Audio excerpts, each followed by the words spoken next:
السلام عليكم، بونسوار توس، مرحبا بكم في ماشين يوتيوب.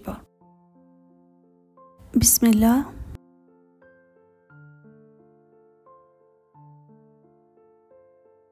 كاس حليب دافي، حجم الكاس 220 مليلتر. راح نزيد عليه نص كاس تاع ما يكون دافي وبنفس الحجم تاع الكاس.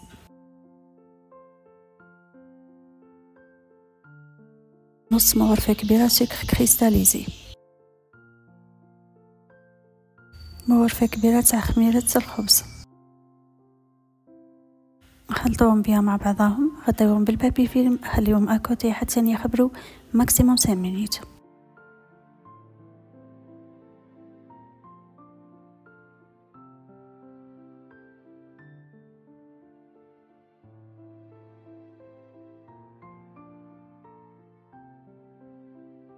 ثلاث كيسان تاع فانينا، حجم الكاس المستعمل 220 مليلتر.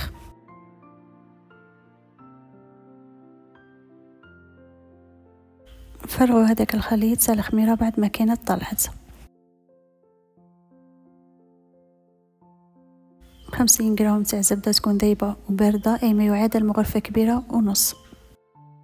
3 مغارف صغار تاع ملح، يعني كل كاس ديروا له مغرفه صغيره. بياض بيضه. توجور نخلطوا هاد لي زانغريديون مع بعضهم بيان بالمغرفه برك، ما رانيش راح نستعمل اليد لهنا مره، حاجه بزاف سهله ما تعبش وما فيهاش جهد بزاف ولا عجين بزاف. حتى انت تشكل معنا لاباس كيما هكذا. رايحين نديروا لها 3 مغارف كبار تاع زيت، نبداو نعجنوها بالطريقه هذه، ماشي تعجنوها جوست ما تدخلوا هذاك الزيت برك، وديفوا اخبطوها كيما تاع السفنج، مش راح تدي لكم 5 مينوت هكذاك تكونوا مكملينها.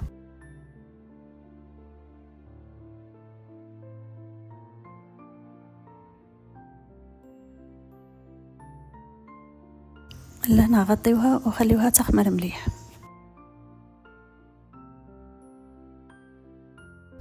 لهنا بعد ما خمرت عاوز نحيت عليها، راح نقسمها على زوج ونديرهم قد قد.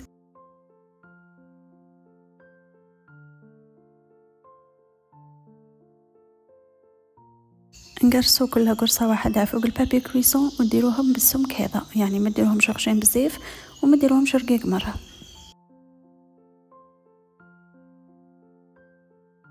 دوكا نجيبوا الكوبات ونشكلوهم بالطريقه هذه، اي موضحه في الفيديو.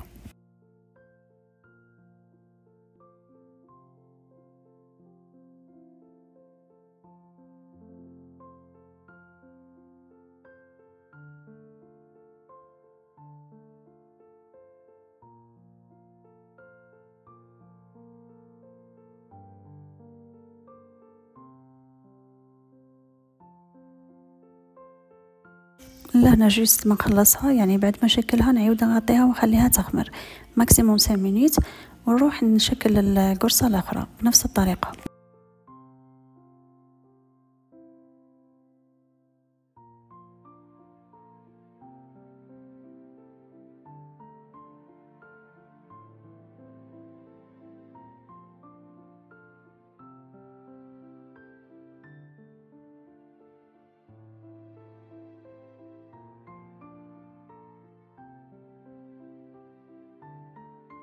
صفرت 2 بيضات، زدت له قطره تاع خل وقطره تاع الحليب.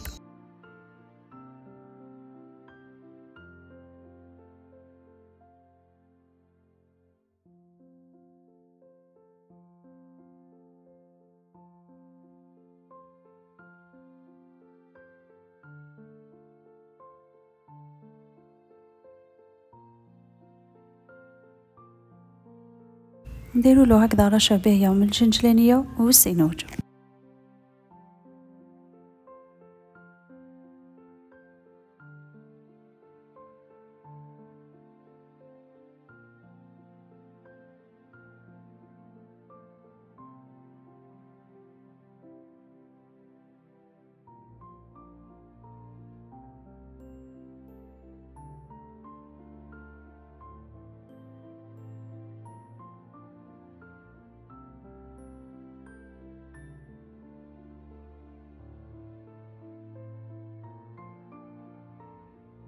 في لوطون هذا لازم تكون الفور تاعكم شاعل على درجة حرارة 200 درجة مئوية.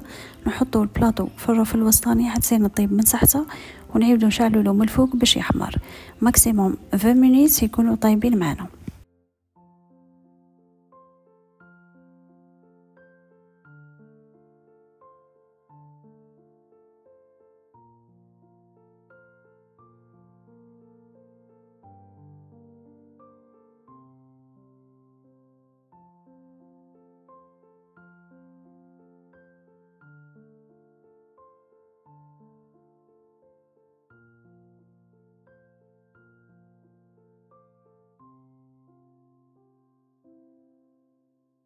هذه هي الوصفه تاعنا نهار اليوم اللي كانت خبز الدار خفيف رطب هش وشكل تاعو بزاف هايل. تقدروا ديروه بلا مجهود بلا تعب وبلا عجين وبلا دلك، غير بالمغرفه برك، والمقادير تاعو بزاف اقتصاديه. نديروه في الوقت الاخر مره قبل الاذان وحتى ثاني في السحور ان شاء الله.